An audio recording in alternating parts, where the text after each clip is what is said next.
Olá, queridos internautas, a paz do Senhor Jesus. Aqui é o pastor Juari Josué Carlesso.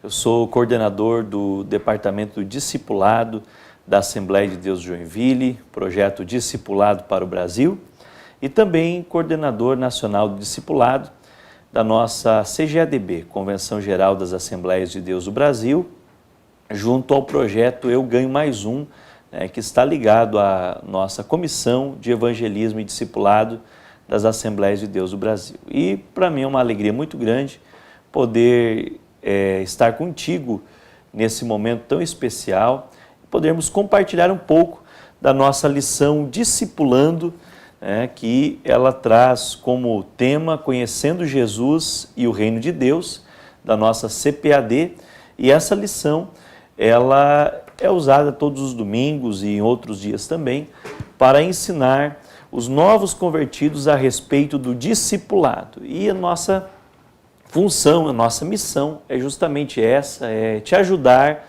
a ministrar as aulas de discipulado para os novos convertidos. Fique conosco, eu tenho certeza que Deus estará te abençoando e também você será capacitado para melhor ministrar essa aula, que é a lição de número 5, o Ministério de Jesus. Escola Bíblica Dominical, Faculdade Teológica Refidim. Muito bem, nós também queremos deixar à disposição para dúvidas, comentários, sugestões, orientações, os nossos meios de comunicação. Você pode entrar em contato conosco através do e-mail discipuladojoinville, com 2 L's e E no final, discipuladojoinville@hotmail.com, através do site www.discipuladojoinville.com.br, e também nós podemos estar contactando os irmãos e conversando através do WhatsApp, que é o fone 47-9624-3456. E desde já eu quero agradecer inúmeros contatos, ligações e também as curtidas na nossa página no Facebook de irmãos do Brasil inteiro que estão preocupados com a salvação e também, por que não dizer, com o cuidado e o ensino dos novos convertidos na casa do Senhor.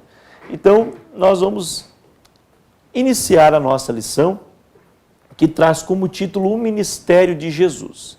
Essa lição, ela tem como texto bíblico de base Marcos capítulo 1, versículo 14 ao 20, que diz assim: E depois que João foi entregue à prisão, veio Jesus para a Galiléia pregando o reino de Deus e dizendo: O tempo está cumprido, o reino de Deus está próximo, arrependei-vos e crede no Evangelho.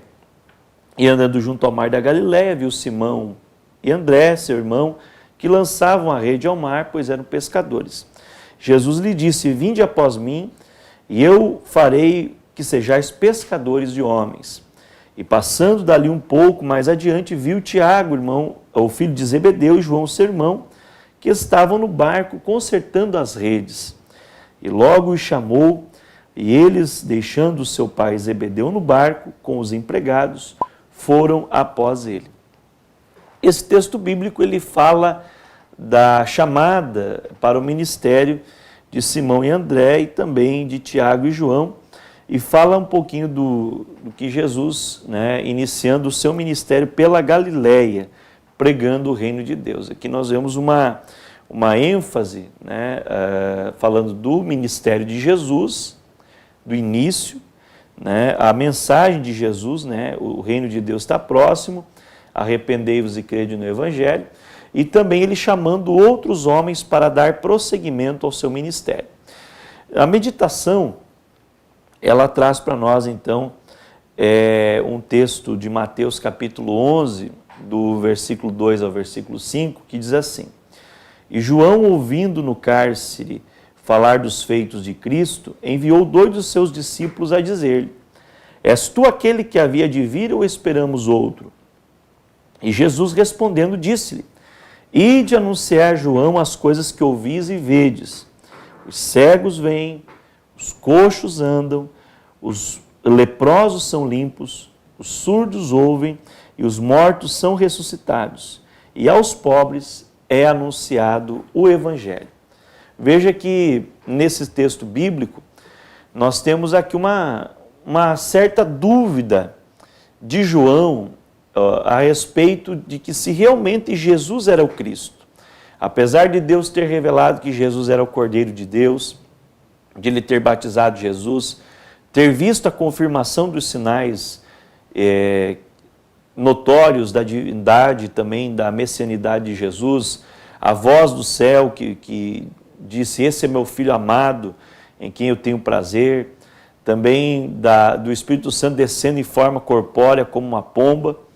João, ele teve dúvidas, e a lição, ela vai explicar aqui, no finalzinho dela, no Você Sabia, justamente que essa dúvida era pelo caráter do ministério de Jesus, que Jesus não cumpriu os padrões judaicos que eles imaginavam a respeito do Messias. Quem seria o Cristo, o Messias?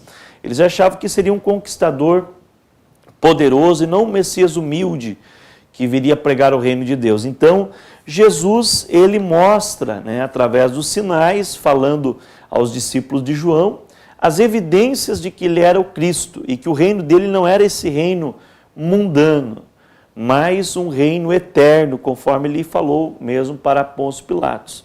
Então aqui nós, na meditação, ela vai se explicar lá no final, no Você Saber da nossa lição. A reflexão bíblica diária traz 6 textos bíblicos, de segunda a sábado, para que o aluno possa ler, refletir e meditar nesses textos que vão ser pontualmente também colocados na lição. Aqui nós vemos Lucas 4, do 14 ao 19, que é justamente Jesus voltando para a Galiléia para exercer seu ministério, e na sinagoga em Nazaré ele se levanta para ler o profeta Isaías, o texto que diz, o Espírito do Senhor Jeová está sobre mim, e me ungiu para evangelizar os pobres e proclamar libertação aos cativos, e assim por diante. Esse texto, ele vai tratar justamente desse caráter do ministério de Jesus voltado para as pessoas, voltado para a libertação do oprimido. Nós vemos também na terça, Atos 10 e 38, então, um texto na pregação de Pedro, que também é citado na nossa lição, que Deus ungiu a Jesus de Nazaré com o Espírito Santo e poder, o qual andou por toda parte, fazendo bem e curando os oprimidos do diabo. Então, nessa pregação de Pedro, ele vai pontuar, destacar aqui que Jesus fazia o bem para o ser humano, era um cuidado integral, mas também, ou nessa integralidade, curava os oprimidos do diabo, tanto trazendo a cura, a libertação, a salvação das almas. Na quarta-feira, Marcos 2,17, traz para nós, então, a respeito de que os sãos não precisam de médico, mas sim os doentes. E Jesus não veio chamar os justos, mas os pecadores ao arrependimento. Então aqui ele é uma resposta diante dos questionamentos ali no banquete na casa de Levi, quando os fariseus murmuram, dizendo que como esse pode ser profeta, ser alguém que aparenta ser um escolhido de Deus, ou Messias, e estar comendo com pecadores. Então Jesus, ele diz, não, eu não vim chamar os justos, mas os pecadores ao arrependimento. Nós vemos aí na sexta-feira, ou na quinta-feira, Mateus 20, 28, que o Filho de Deus não veio para ser servido, mas para servir. É uma afirmação de Jesus também, justamente demonstrando o caráter do seu ministério, o ministério servidor. E nós vemos na sexta-feira, João 12 e 30, depois que veio a voz do céu, Jesus explicou então para as pessoas que ouviram aquela voz, a segunda voz. A primeira foi no batismo, esse é meu Filho amado, em que eu me comprazo. E a segunda, eu já o glorifiquei e ainda o tenho glorificado, e ainda o glorificarei. Então, ele explica que essa voz não foi por ele, mas a voz veio por vossa causa, porque chegou a hora de o mundo ser julgado e o seu príncipe ser expulso. Então Jesus seria glorificado, na morte dele o mundo seria julgado e o príncipe do mundo, Satanás, expulso, ou seja, o poder de Satanás limitado, Jesus vencendo a serpente, pisando na cabeça da antiga serpente, né, através da sua morte vicária e expiatória na cruz do Calvário. Nós temos ainda no sábado, Mateus 11, 25, né, que é aquele texto introdutório do Vinde a mim, quando Jesus diz: graças te dou, ó Pai, Senhor dos céus e da terra, porque ocultaste essas coisas aos sábios e instruídos e os revelaste aos pequeninos. Sim, ó Pai, né, porque assim te aprouve. Então mostra o caráter do ministério de Jesus também voltado para os pequeninos, para os necessitados, para os menos favorecidos. E esses textos eles vão corroborar com a ideia geral da nossa lição, né, que é justamente, agora falando dos objetivos. Então, os objetivos dessa lição do ministério de Jesus é explicar a natureza e abrangência do ministério de Jesus, as dimensões teórica, prática e espiritual. A dimensão teórica, na verdade, um teórico entre aspas, porque é um ensino, mas é um ensino, como é ensino, né, foi colocado nos termos teóricos. Eu achei interessante essa colocação do nosso comentarista, mas ele mesmo vai reforçar que essa teoria era associada sempre à prática, ao contrário dos ensinadores, então dos fariseus, que tinham a seguinte ideia: faça o que eu digo, mas não faça o que eu faço. E Jesus, né, então tinha a teoria: faça o que eu digo, mas faça o que eu faço também, ou seja, a prática. Também descrever a perspectiva divina acerca do ministério de Jesus, né, olhando com os olhos de Deus, como o ministério de Jesus foi importante em relação a Deus. E também valorizar os benefícios realizados pelo ministério do Filho de Deus em favor da humanidade, agora da perspectiva humana. Para nós, como foi bom e importante o ministério de Jesus. Então, todos os textos lidos, eles vão estar dentro dos objetivos e vão nos ajudar a clarear para nós o comentário da nossa lição. O texto do professor ele vai ter um item aqui interagindo com o aluno que é muito importante. Esse texto ele vai dizer o seguinte: a maioria dos novos convertidos, ministério é uma palavra que define uma denominação ou uma atividade de determinado pastor.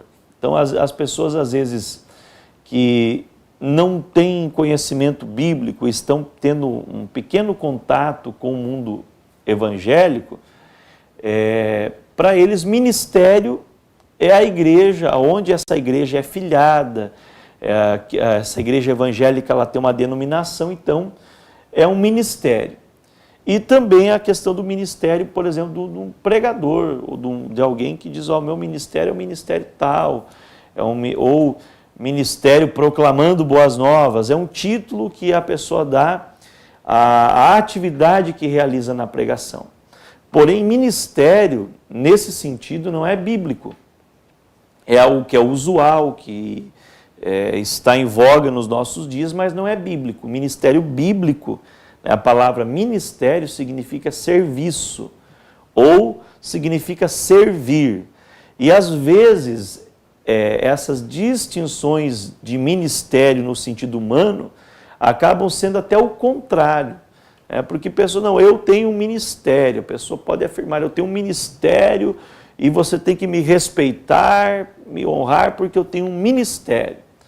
Mas, justamente, né, a atitude, às vezes, de orgulho, de exaltação, com relação ao título ministério, na verdade, é o contrário do que ministério significa, que é servir. Então, o novo convertido precisa ser vacinado de que ministério, no sentido original, é servir, é estar longe dos holofotes, é o contrário do estrelismo que tem invadido a religião. não só no meio evangélico, mas todas as religiões hoje estão invadidas do estrelismo, que é o contrário do serviço. E também, né, é interessante que a gente venha a ensinar os novos convertidos o verdadeiro sentido do ministério, porque muitos podem, influenciados por ditos ministros que existem por aí, a viver uma vida o oposto daquilo do ministério de Jesus, daquilo que Jesus tem como vontade para a vida do novo convertido. Então a pessoa querer almejar aplausos, holofote, pregar em grandes eventos, quando na verdade o nosso foco deve ser ganhar vidas para Jesus e servir os nossos irmãos, né? Não que pregar não seja um ministério, mas muitas vezes pessoas têm a pregação justamente no sentido oposto, no sentido de aparecer, de proclamar o próprio ego. Então, o grande problema hoje nas igrejas é o estrelismo e no discipulado. E justamente nessa lição é uma oportunidade para combatermos tal prática para que os nossos novos convertidos sejam crentes sadios e que venham entender o que o ministério realmente significa. Bom, dito isso, né, nós vamos ter a proposta pedagógica, que é a questão justamente da abordagem daquilo que será ensinado na lição. E aqui nessa proposta pedagógica, ele traz uma reflexão sobre os servidores públicos, né? E fala que os servidores públicos, né, quando eleitos ou concursados ou nomeados, eles ocupam uma posição para servir e não para mandar.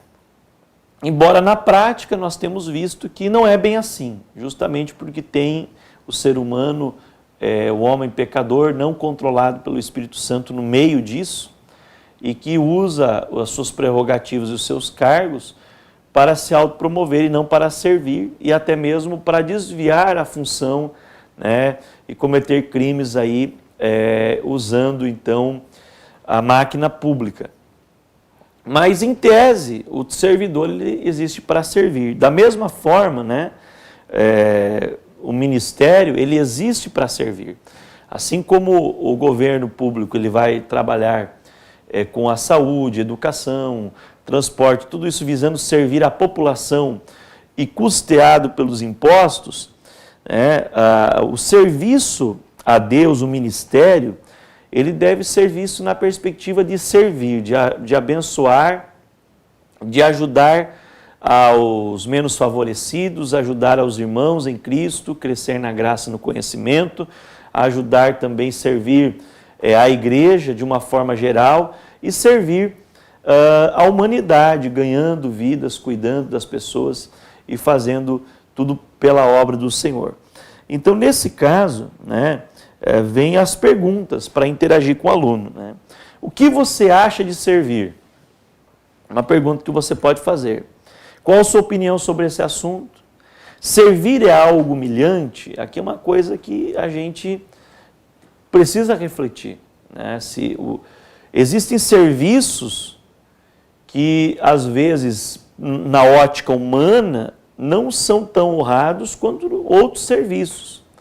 E as pessoas, às vezes, acham que esse serviço não é um serviço bom, que é um serviço humilhante. Mas, do ponto de vista de Deus, todo serviço é bom, nenhum serviço é humilhante, todo serviço deve ser feito para glorificar o Senhor. Desde a zeladoria da igreja até a administração da igreja, a direção dos cultos, a pregação da palavra, passando pelo estacionamento da igreja, tesouraria, secretaria, serviço social, todos os serviços, a parte de manutenção do templo, tudo isso é um serviço a Deus e tem o mesmo valor como serviço diante de Deus, se houver a intenção verdadeira de servir e não de ser visto, né? E o contrário de servir é justamente ser visto, é uma antagonia. Pessoas que fazem para ser visto não estão servindo, estão agradando ao seu próprio ego, ao seu próprio interesse. E aí, nós vemos a perspectiva do ministério de Jesus. Jesus sendo Deus, ele serviu, ele veio a essa terra para servir. A única função dele no ministério, resumindo, é claro, foi servir a Deus, servir a humanidade, servir a todos nós. Então, o serviço de Jesus, mesmo sendo Deus, a Bíblia diz que ele não usou as prerrogativas divinas como uma coação à humanidade para ser servido. Pelo contrário, mesmo sendo Deus, ele se humilhou como homem e depois se humilhou como servo, até a morte de cruz, para nos abençoar e para servir. Nós, imitadores de Jesus, devemos servir a Deus, servir à humanidade, servir ao nosso irmão, com o mesmo sentimento que houve em Cristo Jesus. E eu lembro de uma frase que diz assim: quem não vive para servir, não serve para viver. É uma frase de impacto e que pode nos causar também uma reflexão. Quem não vive para servir, não serve para viver. De uma outra forma também nós vemos que servir, uma definição bem clara e ao mesmo tempo simples, é facilitar a vida dos outros. Servir é facilitar a vida dos outros. É eu tornar a vida do meu irmão mais fácil, fazendo algo que ele talvez não tenha habilidade, não tenha tempo, não consiga, que possa servir de bênção para ele. Eu facilitar a vida dele, facilitar a vida das pessoas, isso é servir. E nós vamos para o céu servindo uns aos outros. Muito bem, essa questão didática, pedagógica, ela se resume aqui e agora nós vamos pensar no comentário da nossa lição. O comentário está dividido em introdução, em 3 tópicos divididos em 3 subtópicos. O primeiro tópico, a natureza do ministério de Cristo. O segundo tópico, o ministério de Jesus na perspectiva divina. E o terceiro tópico, o ministério de Jesus na perspectiva humana. E finaliza então com a conclusão e a sugestão de leitura, e no meio de tudo isso, os auxílios didáticos. Nós vamos começar, então, a natureza do ministério de Cristo, falando da dimensão teórica, dimensão prática e dimensão espiritual.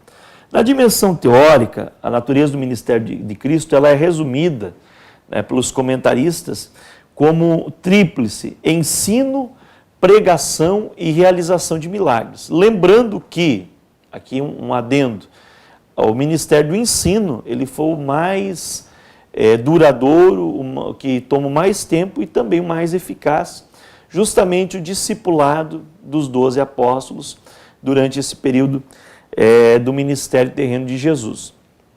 Mas também o ministério, vendo de um ponto de vista mais profundo, o ministério de Jesus, ele tem uma tríplice dimensão que abrange, que não pode ser separado porque é um ministério único. E dentro dessa tríplice dimensão, teórica, prática e espiritual, nós vamos ver que a dimensão prática diz respeito ao seu, a dimensão teórica, melhor dizendo, diz respeito ao seu ensino, porque ele marcava uma ruptura em relação aos mestres da religião oficial dos judeus.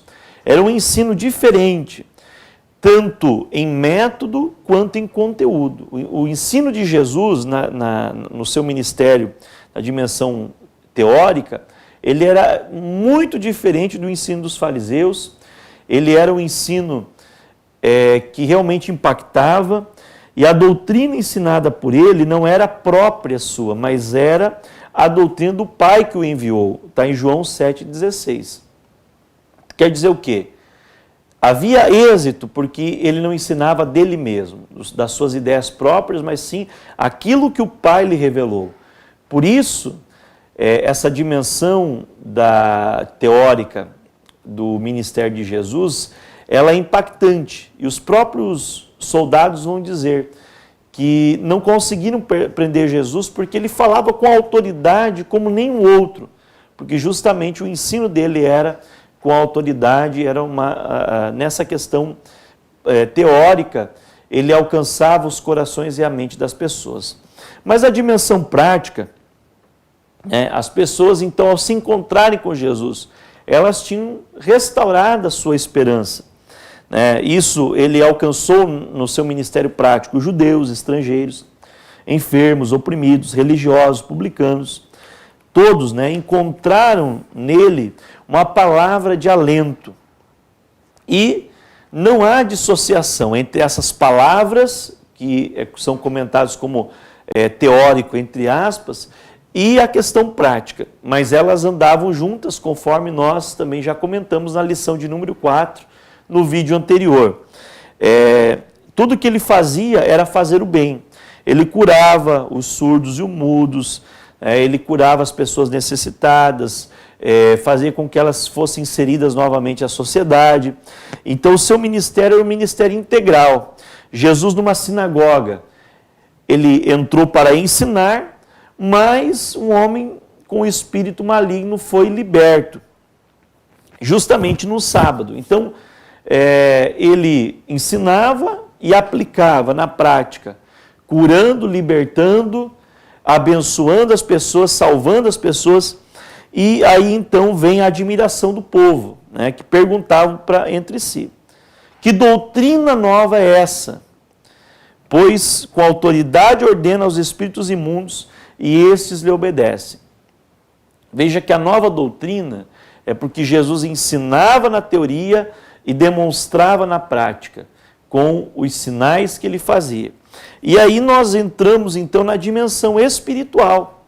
Porque, além de ensinar, de pregar e curar, como muitos outros e até grandes homens de Deus, profetas do passado, servos do Senhor, Jesus ele fez a obra teórica, na dimensão teórica, no seu ministério, na dimensão prática, e isso nós também podemos fazer, tanto na dimensão teórica quanto prática, como servos de Jesus, mas ele fez a obra espiritual, que nesse caso é uma obra que nenhum de nós pode fazer, porque ele pagou com o seu próprio sangue o preço do resgate eterno pela nossa alma, pela salvação. Então essa obra no sentido espiritual, em 1 Coríntios 6:20, Paulo diz assim: fostes comprados por preço, glorificai a Deus no vosso corpo. Jesus pagou o preço por nós, ele nos comprou. Paulo ainda diz em 1 Coríntios 7:23, que por preço fostes comprados, não vos torneis escravos de homens. Ele nos resgatou da escravidão através do preço que ele pagou no seu próprio sangue. Já em 1 Timóteo 2:6, o apóstolo Paulo diz, fala de Jesus, o qual a si mesmo se deu em resgate de muitos. Esse pagar o preço, esse se dar em resgate, nenhum de nós podemos fazer. Foi algo exclusivo do ministério de Jesus. Jesus, a Bíblia fala que, lá em Hebreus, capítulo de número 9, versículo do 11 ao 28, que pelo seu próprio sangue, ele pagou o preço. Foi um sacrifício único e também perfeito e eficaz. De uma vez por todas, Jesus morreu na cruz, pagou o preço pela nossa redenção. Ele não precisa mais de sacrifício, foi um sacrifício único e eficaz para nos salvar. E hoje não precisa se repetir novos sacrifícios. Isso é interessante porque ninguém tem o mérito para que isso aconteça, a não ser o próprio Jesus, que ele tem sim, na verdade, o mérito e a capacidade de alterar em todos os âmbitos a condição da pecaminosidade humana. E ao mesmo tempo que destina a criação a sua completa restauração. Jesus pagou o preço para alterar, então, a condição pecaminosa do homem, perdoar os nossos pecados, nos salvar, mas também resgatar a natureza dos efeitos do pecado. Então, Efésios 1:10 vai dizer que na dispensação da plenitude dos tempos, o Senhor Jesus, ele fez convergir nele todas as coisas, ou Deus fez convergir em Cristo todas as coisas, tanto as do céu como as da terra. Jesus nos resgatou espiritualmente e ele vai resgatar a terra também escatologicamente do pecado, através do seu sacrifício. Então, nesse tópico, a natureza do ministério de Cristo, fica bem claro a dimensão teórica, a dimensão prática e espiritual. No auxílio didático, nós vamos ver que as marcas distintivas, né, do trabalho de Cristo, do ministério de Cristo, ele consumou na cruz, né, a sua obra, então, nos salvando, depois na ressurreição, e agora ele então quer que essa obra continue, ela perpetuada na comunidade que ele comissiona para sucedê-lo, ou seja, Jesus cumpriu o seu ministério na terra, né? Morrendo na cruz, ressuscitando, mas antes de ir ao céu, ele delega a nós a grande comissão, o ide e fazei discípulos.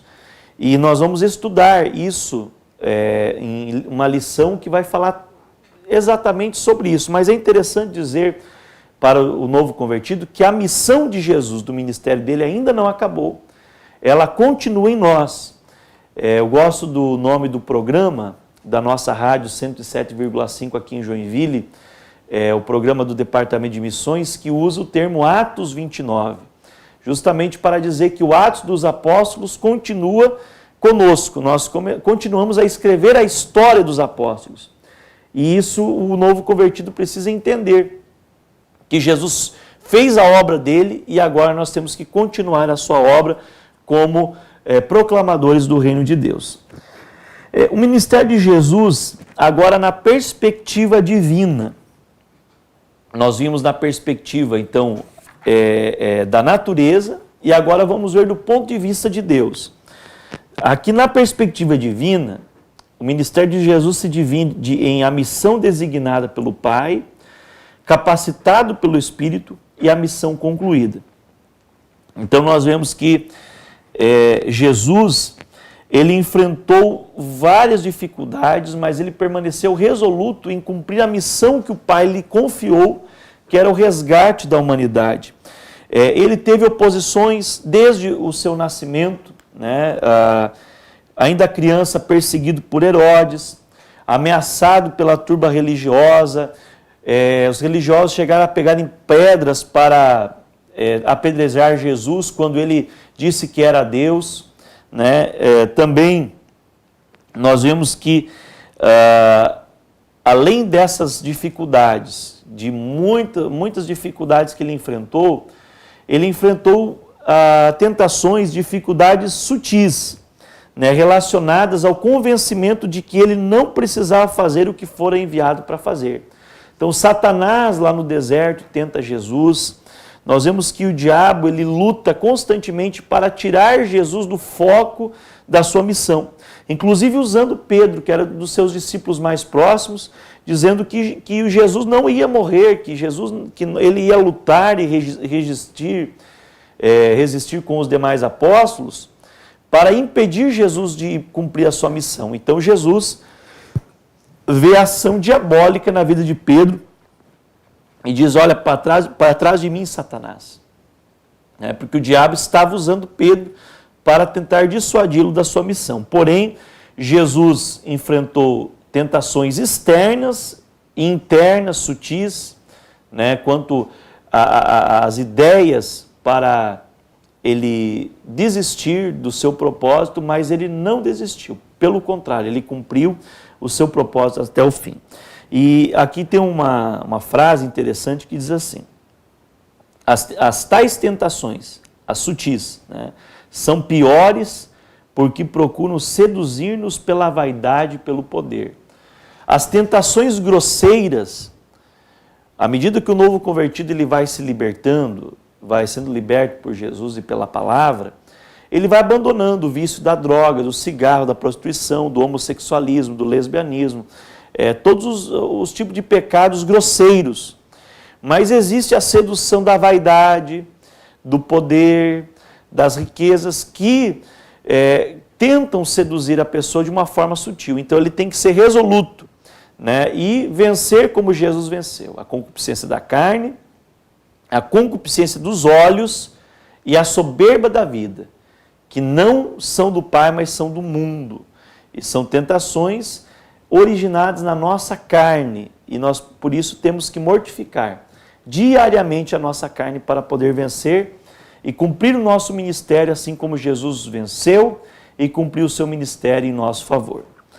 Capacitado pelo Espírito Santo. Jesus, ele tem uma relação íntima com o Espírito Santo, é claro, desde a eternidade, o início, antes da eternidade, porque ele no princípio estava com Deus e era Deus, e tinha comunhão plena com o Espírito. A Trindade é o símbolo da comunhão plena, o Pai, Filho e Espírito Santo. Mas essa comunhão plena, ela precisou ser mantida na terra. Por isso, nós falamos na lição 4, Jesus orava constantemente ao Pai, mas ele vivia também debaixo da unção e do poder do Espírito. Ele começou lá sendo gerado pelo Espírito Santo no ventre de Maria, foi acompanhado pelo Espírito, assistido pelo Espírito, lá na sua conversa com os doutores, foi capacitado pelo Espírito, né, quando criança. Depois nós vemos Jesus iniciando seu ministério, sendo revestido e selado pelo Espírito Santo lá no batismo. Nós vemos ainda que o Espírito Santo o levou para o deserto para ser provado, o instruiu, o capacitou, esteve auxiliando Jesus na sua missão em todos os momentos do seu ministério. O Espírito Santo, ele teve uma plenitude de atuação na terra justamente no ministério de Jesus.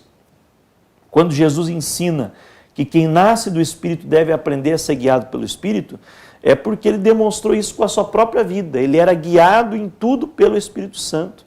E a Bíblia diz que ele expulsava os demônios pelo dedo de Deus, ou seja, pelo Espírito Santo. Nós vemos ainda que dessa promessa do Senhor, né, que é um dos grandes ensinamentos da igreja do primeiro século, que o crente precisa receber o batismo, ser cheio do Espírito Santo, revestido do Espírito, e assim também produzir o fruto do Espírito e viver em comunhão plena com o Espírito Santo. E esse ensino deve ser continuamente ensinado também nos nossos dias. O novo convertido precisa entender que ele só vai ter vitória na vida cristã se ele viver em comunhão íntima com o Espírito Santo de Deus. E depois da salvação, a primeira bênção de receber a habitação do Espírito Santo, que é a salvação, ele precisa ser revestido do Espírito, ou seja, precisa ser batizado no Espírito Santo e com fogo. E você, professor, deve lutar com ele em oração, buscando a Deus por ele, ajudando ele e incentivando a receber o batismo no Espírito Santo. Muito bem, a missão concluída, né, que é o item 2.3 do nosso tópico 2, o ministério de Jesus na perspectiva divina, vai mostrar a missão concluída. Jesus concluiu a sua missão na terra quando ele expirou, né, lá na cruz, glorificando o Pai, está consumado. Mas, apesar de consumado, a obra completa, o ministério não acabou. E, como eu já falei anteriormente, a missão continua conosco, que é para levar as boas novas, então, às pessoas que necessitam e fazer obras maiores que Jesus fez, conforme ele falou mesmo no seu evangelho, tanto em Mateus 28, 19 e 20, como João 14 e 12. Para resumir, nós cristãos, nós, a igreja, somos a extensão hoje do ministério do Senhor Jesus, do próprio ministério de Cristo como pessoa. Além disso, queridos, nós temos aqui o auxílio didático do item 2, do tópico 2, ele vai falar justamente sobre a questão das profecias relativas ao Messias, que dizem que ele seria cheio do Espírito Santo. E o Espírito Santo sobre Jesus é algo literal, porque a palavra Cristo, né, o Messias, quer dizer ungido.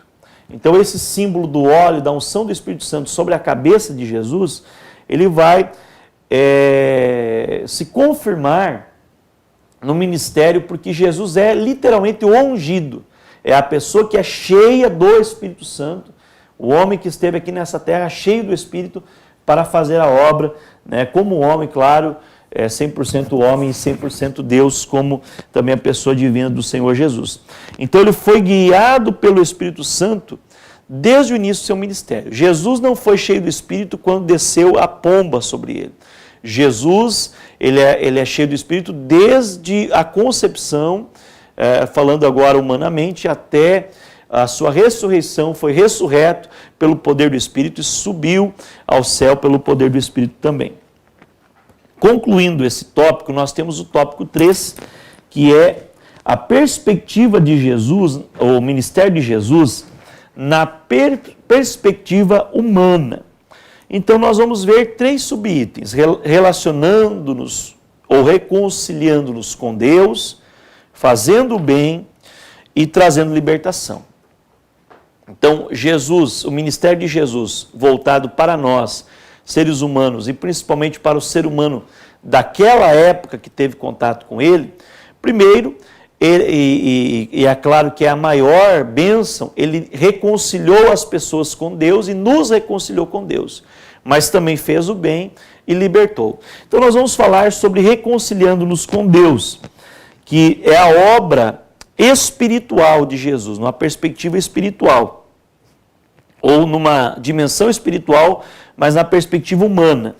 Ele realizou a obra que o Pai o enviou para fazer, morrendo na cruz, pagando o preço dos nossos pecados, comprando-nos, resgatando-nos para Deus.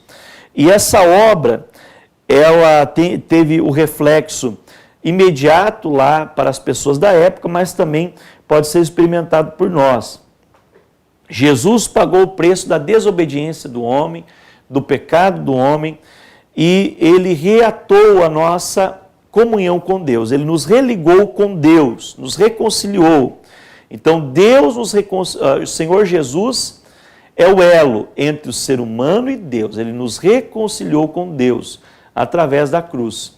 E a partir desse princípio, agora nós reconciliados com Deus, Jesus nos dá o ministério da reconciliação, o qual nós temos o dever de levar o ser humano a conhecer Cristo e, através de Cristo, se reconciliar com Deus. Então, a Bíblia diz que Cristo, lá em 2 Coríntios 5, 18 e 19, ele nos deu o ministério da reconciliação, porque Deus estava em Cristo reconciliando consigo o mundo e não lhes imputou os seus pecados, mas pôs em nós a palavra da reconciliação. Então essa palavra precisa estar em nós, principalmente você discipulador, a palavra da reconciliação, o ministério da reconciliação. Você é um agente de Deus para ajudar as pessoas que estão longe a se reconciliarem com Deus. Essa foi uma obra de dimensões espirituais que Jesus fez, a maior obra, reconciliar o homem com Deus. Agora, ele faz o bem. Então, o mestre, que veio não para servir, mas para ser servido melhor, mas para servir, ele também ajudou a humanidade necessitada. Ele fez o bem para o ser humano, individualmente, pontualmente, mas também ele fez o bem para toda a humanidade. A Bíblia diz que Jesus, ungido pelo Senhor, ou seja, como Deus ungiu a Jesus de Nazaré com o Espírito Santo e com virtude, ele andou entre nós fazendo bem e curando todos os oprimidos do diabo, porque Deus era com ele. Nós vemos isso lá em Atos 10 e 38. Então Jesus, ele fez o bem. Ele veio para fazer o bem para a humanidade e até hoje ele continua fazendo o bem. Jesus continua salvando, curando, libertando, batizando o Espírito Santo, mas também abençoando o ser humano nas mais diversas áreas da vida, sentimental, conjugal, na área ministerial, espiritual e também, por que não dizer, financeira, material. Jesus, ele faz o bem para nós em todas as áreas. É interessante falar de um dos pais da fé, um dos mártires do cristianismo, que não negou Jesus no seu momento do martírio. E perguntaram para ele, por que você não nega Jesus? E ele respondeu, como eu posso negar aquele que durante a minha vida toda só fez o bem para mim? Então Jesus, ele faz o bem para todos nós e só tem o bem. Deus é bom o tempo todo e o tempo todo Deus é bom. Nós vemos ainda, né, que Jesus ele não procurou no seu ministério tirar vantagem, levar vantagem em ninguém, mas ele fez o bem, ele se doou. O novo convertido ele precisa tomar cuidado com pessoas ditas ministros, que têm um ministério, se auto-intitulam apóstolos, né, contrariando a Bíblia, se auto-intitulam missionários, e na verdade são pessoas que buscam procurar tirar vantagem das pessoas em nome de Deus, né? Ou seja, através dos meios de comunicação, de profetadas, né? Falsas profecias, pessoas que dão o seu número de telefone para as pessoas ligarem e usam a adivinhação como se fosse uma profecia de Deus, né? Tantos enganos que existem hoje, tantos charlatões que usam o nome de Deus em vão e se auto-intitulam pastores e missionários. O novo convertido precisa tomar cuidado, ele precisa reconhecer verdadeiramente os seus pastores, a sua liderança, a sua igreja, os seus discipuladores, e tomar cuidado com esses falsos profetas que usam o nome de Deus para tirar vantagens. Eles não querem a ovelha, cuidar das feridas da ovelha, mas eles ferem a ovelha, arrancam a lã da ovelha, o couro da ovelha, e quando vem o ladrão e o salteador, eles fogem. Se vem o lobo, eles correm, porque eles não têm amor pela ovelha, eles têm amor pelos bens da ovelha. Então fica a dica aí para você trabalhar também esse lado do novo convertido, para que ele venha amadurecer a sua visão, porque nem tudo o que se fala em nome de Deus é de Deus. Nem todos que vêm em nome de Deus são de Deus. Nem todos que profetizam em nome de Deus profetizam na verdade de Deus. Então, por isso que a profecia deve ser julgada pelos maduros, pelos espirituais da igreja do Senhor. Dito isso, Jesus veio para fazer o bem, agora nós temos também, Jesus veio trazendo libertação. Então, um dos grandes propósitos do ministério de Jesus, ele foi profetizado lá por ele mesmo em Lucas, capítulo 4, versículo 14 a 19, na profecia de Isaías que ele leu, que o Espírito do Senhor está sobre mim e me ungiu para libertar. Então, Jesus veio para trazer a libertação. Qual libertação? Primeiro, a libertação da religião, do legalismo judaico. Os judeus estavam escravos do sistema religioso, mas ao mesmo tempo negavam que haviam sido escravos. Lá em João 8, ele diz, olha, nós não somos escravos, como que você diz que vem nos libertar? Mas eles não lembraram que foram escravos 430 anos no Egito, 70 anos no cativeiro babilônico, mas agora estavam escravos da religião, vassalos do Império Romano e se achavam livres. Jesus vem fazer cair essa máscara deles e dizer e mostrar para eles, né, que eles eram escravos e não tinham condições de avaliar por si mesmos essa condição. Mas Jesus veio para libertar. E ele diz para eles, e conhecereis a verdade, e a verdade vos libertará. Depois, no versículo 36, se o Filho vos libertar, verdadeiramente sereis livres.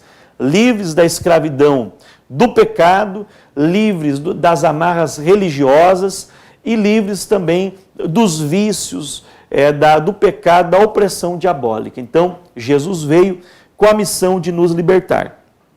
O auxílio didático 3, ele vai justamente explicar essa leitura, que nós já mencionamos lá na leitura diária, e mencionamos também aqui nesse item 3.13, que não deve agora, não vamos nos aprofundar, mas você deve ler para justamente também entender um pouco mais desse texto da profecia de Isaías que se cumpre no Senhor Jesus Cristo. Então, ele afirmando ser o cumprimento dessa profecia. Outro sim, agora indo para então a conclusão, nós vemos que Jesus ele exerceu um ministério voltado para Deus e para as pessoas, tá? Mas não usou o ministério para ostentar um cargo e se autoafirmar. Então é muito perigoso a pessoa que usa um cargo, um ministério para se autoafirmar, para ostentar, para dar uma, como nós chamamos no português bem claro, uma carteirada. Não. Ministério não é para ser visto, o ministério é para servir. Então sejamos servos, servos como a Bíblia fala lá na lei, servos da orelha furada, que estão com o Senhor por amor e não por interesse, não com o objetivo de se autopromover, mas servindo com alegria. O próprio Pai afirmou 2 vezes que tinha prazer em Jesus, no Cristo. Por quê? Porque Jesus, ele tinha um desejo, um sentimento de humildade, de humilhação, ele veio para servir e dar a sua vida em resgate de muitos. Portanto, a Bíblia nos afirma lá em Filipenses 2, do 3 ao 18, apenas de uma forma resumida, que nós não devemos fazer nada por partidarismo ou por vanglória. Nada por partidarismo e nada por vanglória, mas por humildade, para servir e abençoar a igreja, abençoar os nossos irmãos e dessa forma, aí ter em nós o mesmo sentimento que houve em Cristo Jesus, sentimento de humildade, ele ao se encarnar. Aí nós vamos já para o item aprofundando-se, ao se encarnar. Ele tornou-se servo, ele se tornou um verdadeiro humano e um verdadeiro servo. Ser verdadeiramente humano é ser servo. Se a pessoa não for servo, ela for boçal, ela for tentar se assenhorar daquilo que não é dela, ela não vai ser uma pessoa humana. Você já parou para pensar nisso? Quando você diz aquele homem é humano, aquela mulher é humana, é porque ele é um servo. Nada mais humano do que servir. É justamente o contrário da altivez e do orgulho. Quando a pessoa é altiva e orgulhosa, ela esquece do Senhor e ela também deixa esse referencial e ela se parece mais com Satanás, porque ele é orgulhoso, do que com Deus, que é humilde, Jesus, que é de Nazaré, o nosso modelo de humildade, que nós possamos perseguir com muito amor esse modelo do Senhor Jesus Cristo. Para concluir, eu quero deixar uma sugestão de leitura, além das sugestões que tem aqui, um ministério dirigido por Jesus, da CPAD, e também o livro Estilos de Aprendizagem. Eu quero sugerir para você um livro fantástico, que é o livro Eu, um Servo. Você está brincando, de Charles Swindoll, que vai trazer justamente a essência do que é ser um servo. Você pesquisar esse livro na internet ou comprar esse livro, se não me engano é da editora Vida, ele tem na capa um garçom servindo uma água e nos coloca nessa posição justamente de servo, de poder servir a Deus, à igreja e ao mundo. Lembrando, ou finalizando agora, aquela frase do nosso querido pastor presidente, pastor Sérgio Melchior, que a evangelização é dar um copo com água e discipular é mostrar a fonte. E você vai ter toda a oportunidade de mostrar a fonte através dessa lição tão maravilhosa, o ministério de Jesus, para os nossos queridos irmãos novos convertidos discipulando. Conte conosco, estamos à disposição para lhe ajudar.